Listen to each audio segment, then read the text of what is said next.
Yo la famille, salut chers abonnés, salut tous ceux qui me suivent, comme vous me connaissez, Mr Prince 2.0. Alors aujourd'hui nous sommes là dans notre nouvelle page d'interview dédiée aux hommes qui sont dans l'ombre, aux hommes qu'on ne voit pas, qui abattent un travail énorme. Aujourd'hui nous allons aller vers un de nos frères, jeune, ivoirien, passionné d'un métier, il s'agit de coaching. Vous remarquez que j'ai porté le maillot de Côte d'Ivoire. Nous allons dans le domaine du sport. Suivez-moi pour la suite. Je dois toujours rester concentré pour mieux barailler. Ma maman m'a fait garçon. Je dois pas demander pour moi. Je vous le disais, nous allons à la rencontre d'un frère. Un frère qui est passionné du sport, qui aime son métier d'entraîneur. Il s'agit de Coach Palé.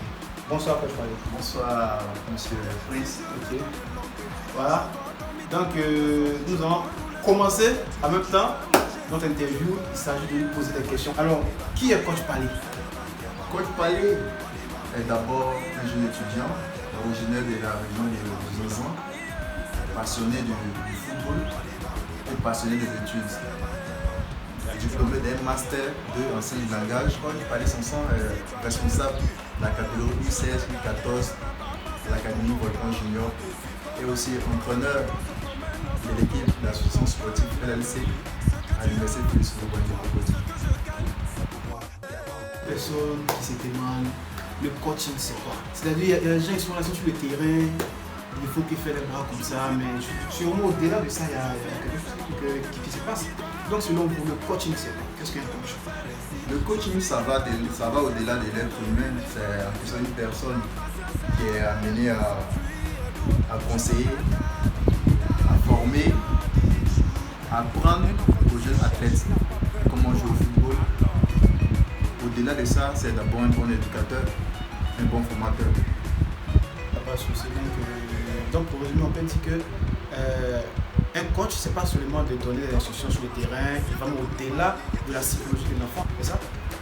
Oui, il est là pour amener toutes sortes de personnes, toutes sortes d'enfants qui désirent pratiquer le football, lui amener à savoir l'orienter, à connaître ses faiblesses, à connaître ses qualités et l'apprendre à progresser dans le domaine qu'il veut laisser, notamment le football.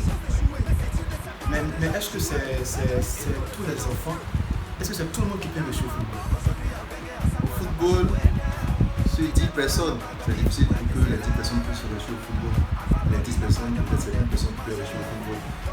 C'est vraiment pas facile de devenir un jeu professionnel, c'est difficile, mais avec le travail, avec le courage, ça fait.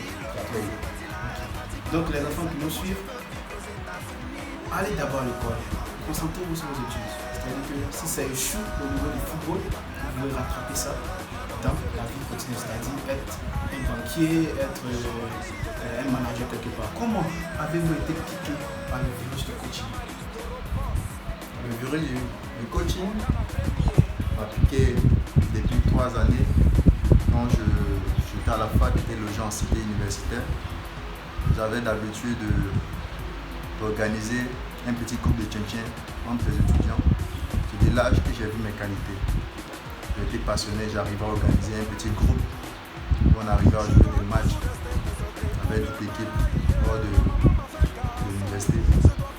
Ça m'était venu. C'est pour cela que je suis rentré dans le bain. J'ai été passionné de l'équipe. Donc j'aimerais d'abord rapidement poser une question. Le tchin-tchin c'est quoi? Parce que moi ça me dit que ça me fait quelque chose. Comme moi aussi je joue pour le football, le tchin-tchin c'est quoi? Pour ceux qui ne connaissent pas.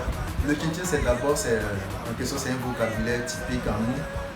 Peut-être c'est le vocabulaire ivoirien. Mais le tchin-tchin c'est en quelque sorte faire un match en deux groupes où pratiquement c'est difficile, il n'y a pas de règles, il n'y a pas de règles, on se retrouve, on se chauffe et puis on s'entraîne, on joue comme ça. Ok, c'est super.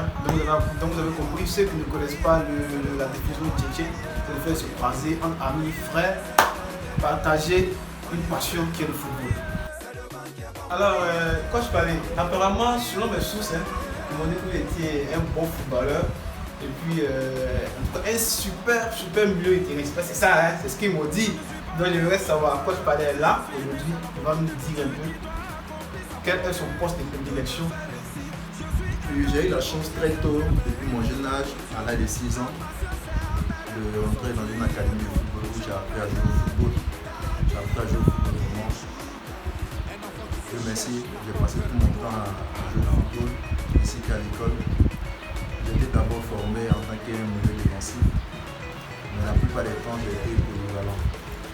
J'ai eu à compétir dans les compétitions universitaires ou des compétitions d'eau à suivre, ou des compétitions de championnat des jeunes, plus précisément dans ma région de la République. D'accord, donc à Bondoukou, sûrement, il y a des grands footballeurs. Est-ce que tu peux me citer un footballeur, une personne depuis Bondoukou qui est aujourd'hui de haut niveau? On peut citer un certain Traoré Adama que j'ai bien connu au CFA. C'était un exemple pour nous tous qui aimeraient devenir footballeur professionnel. Il est passé à l'équipe nationale de Côte d'Ivoire. Après ça, il a été à Esteban et aujourd'hui il se retrouve sur l'équipe championnat. C'est vraiment un exemple pour nous. Il y a plein d'autres. Ma promotion aujourd'hui. Exemple, oui, tu peux me citer. Hein? Pas mal qui étaient dans le championnat ivoirien, je peux citer. Paul Iker. Il y en a aussi que depuis le début de votre carrière, c'est-à-dire le coaching, jusqu'à aujourd'hui, quels sont vos challenges en tant qu'entraîneur que vous avez pu jusqu'à aujourd'hui? Je peux dire au début, ça n'a pas été facile. Moi, je suis en termes d'apprentissage, si on peut dire. Je suis à ma 3e année. Le début a été difficile comme toutes sortes de métiers. On est novice dans le métier. Merci, j'ai eu à prendre connaissance si rapidement. Je me suis approché des doyens pour avoir un peu des conseils sur ce métier. Ouais, ça c'est la moindre des choses. Hein. Quels sont les obstacles de ce métier? Au fur et à mesure, j'ai pris du plaisir en étant sur le terrain, à coacher les enfants, jusqu'à l'année. On est académie de 2018 à 2019, les deux champions avec une équipe de la souvent LLC. Ah bon? Ah, mais nous on n'a pas vu les images, hein? C'est pas comme ça. On n'a pas vu les images, d'accord? Ok. D'accord, mais c'est bien passé, hein, j'espère. Ouais, c'est bien passé, on a beaucoup appris. Depuis la première année, on a perdu en finale. Dans l'année qui suivait, on a travaillé, on a bossé.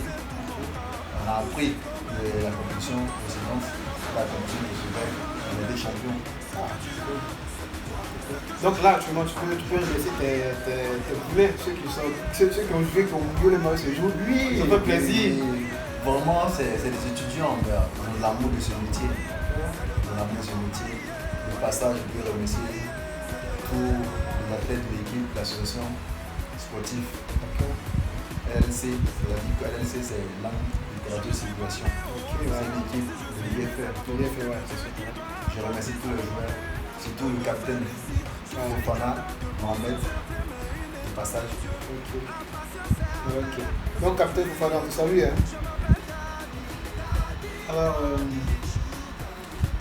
dans tout métier, dans toute activité, on a un modèle, on a une personne qui nous inspire. Alors, coach Palais, là, ici et maintenant, vous allez nous dire qui vous inspire, quel coach, que ce soit africain, ivoirien, européen, qui vous a inspiré depuis votre entrée dans le domaine du coaching? D'abord, avant tout, j'ai d'abord dit que j'étais passionné. D'accord. De ce domaine, j'étais passionné du coaching.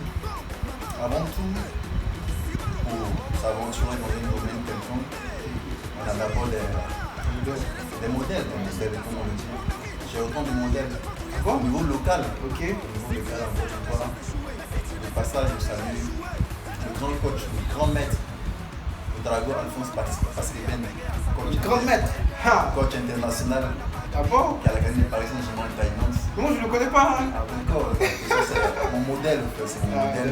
Coach, on vous salue au passage. Hein? Ce monsieur a été présent pour moi. Il est là pour moi. Il m'a appris comment devenir un bon coach. J'ai été attentif. J'étais là pour lui. J'ai appris. Mais la meilleure façon d'apprendre, c'est en le faisant. Au niveau européen ou bien international, je suis amoureux de la lecture surtout les œuvres des entraîneurs. Par exemple, c'est quel J'ai entraîneur? le modèle Oui. Carlos Ancelotti, la méthode douce. Oui, la méthode douce. J'ai beaucoup appris D'accord. en lisant l'œuvre de ce monsieur. Au-delà de lui, j'ai lu encore Arsène Wenger, D'accord. le maître, c'est Alex Ferguson. Je continue encore de me documenter sur ce domaine. Vraiment des choses. C'est-à-dire, la vie, quand tu vas apprendre, il faut fouiller, il faut chercher. Il ne faut pas se limiter seulement à terre, il faut toujours viser au bout. Il y a le coach Arjun Lasek Monia, le coach Quadio Félix, Ah, d'accord. qui est venu me modèle, me conseiller. D'accord. Chaque moment, je l'emmène pour avoir des réponses sur certaines questions au niveau de ma progression. Et aussi, mon directeur technique, mon coach à boire, c'est du passage aussi. Le coach, il y a aussi le coach adjoint de la SOA, le coach en poste.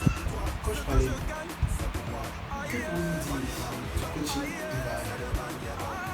Dans le championnat ivoirien, comme on peut dire, en Côte d'Ivoire, nous avons des encadreurs, des coachs expérimentés, qui ont été des bons joueurs avec des titres, des CV très garnis. Mais au-delà de ça, ce sont des personnes accueillantes qui font vraiment leur boulot quotidiennement. C'est très difficile. Souvent c'est difficile, pas de contrat, c'est vraiment difficile. Coach Palais, avez-vous un projet concret dans le domaine du coaching ou bien dans le domaine du football dans l'avenir? Au niveau du coaching, j'ai établi un programme ou bien un projet en long terme pour être un directeur sportif d'un club de première division. Pour être un président de club, j'envisage d'être un président de club. Et faire changer les choses. Coach Palais veut vraiment donner son petit pouce au sport ivoirien. Ok, alors Coach Palais, on a beaucoup parlé, c'est vrai. Vous êtes amateur de domaine, vous voulez grandir dans le domaine, mais quand vous vous projetez sur 5 à 10 ans, comment est-ce que vous voyez le domaine du coaching? J'ai l'intention de passer mes diplômes d'ici ces 5 ans à venir, ou ces 10 ans à venir, emmagasiner tous ces diplômes locaux et pourquoi pas avoir des stages à l'Occident, me perfectionner, c'est mon objectif pendant ces 5 ans à venir, ou pas 10 ans à venir. Ok, alors nous tirons à la fin notre interview dédiée aux hommes de l'ombre. Nous allons poser une question à Coach Palais. Quel message pouvez-vous porter à la jeunesse, à ceux qui veulent aussi entreprendre le métier du coaching et en même temps, en deuxième volet, aux présidents du club et aux autorités? Mon message pour la jeunesse qui veut embrasser une carrière de coach, c'est pas si facile, mais moi j'ai pu y arriver. Donc chacun peut y arriver sans problème. Il suffit simplement d'apprendre d'aller à l'école d'abord, d'avoir le diplôme, de songer à se lancer dans ce domaine. Mais d'abord il faut t'entourer d'abord du domaine qui est passionné avant de pouvoir se lancer dans le domaine du coaching. Il faut apprendre, il faut être éduqué, il faut aller à l'école, c'est le plus important. Et les jeunes qui jouent au football, qui fument, qui boivent, bon, je sais pas, un petit message qui... Je sais pas si c'est le phénomène en train de t'entraîner un peu notre... C'est vraiment difficile d'associer peut-être l'alcool au football, c'est difficile. D'abord, tu t'entraînes, tu vas apprendre à jouer au football et tu t'en vas prendre la substance toxique pour dégoûter tout, c'est difficile. Pour moi, ça c'est un fléau dans notre milieu aujourd'hui. Je pense que ces enfants, ont plein d'épisodes, les sensibiliser si les conséquences du fléau, ils seront situés que ce fléau est vraiment utile pour la santé et pour l'évolution d'un athlète. Les autorités ivoiriennes, tous ceux qui nous regardent actuellement, qu'est-ce que tu peux leur dire pour pouvoir booster un peu le domaine du coaching? Qu'est-ce que tu peux dire pour ceux aussi qui peut-être qui ne prennent pas bien soin de leur c'est-à-dire les coachs, encadreurs, tout ça, quelles sont les formations que vous avez?